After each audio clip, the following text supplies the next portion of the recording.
Do you want to know how you can log in to your HomePoint financial account? If yes, then this video is for you. Hello and welcome to One2Step. It's your host back again with yet another interesting tutorial video. In this video, I'm going to teach you how you can log in to your HomePoint financial account. Go ahead and open your Chrome or Edge browser and go to Google. In the Google search bar, search for HomePoint Financial Login. Tap on the first link which appears on your screen. It will take you to this login portal of HomePoint, where you can write down your email ID and your password. So go ahead and write down the email address with which you have registered you to your HomePoint account and write down the associated password as well.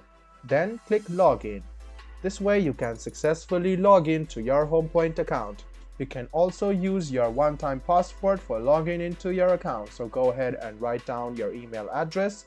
After they verify your email, they will send you a one-time password to access your account, and then you can click on verify email from your email which HomePoint has sent, and then you can successfully log into your HomePoint financial account. I hope this video about how you can log into your HomePoint mortgage account or your HomePoint financial account was helpful for you. If you still have any kind of confusion, please do mention us on the comment section down below. Like the video, subscribe to the channel, and do hit the bell button for more. Hope to see you in the next video as well. Until then, goodbye, take care, and make sure you enjoy.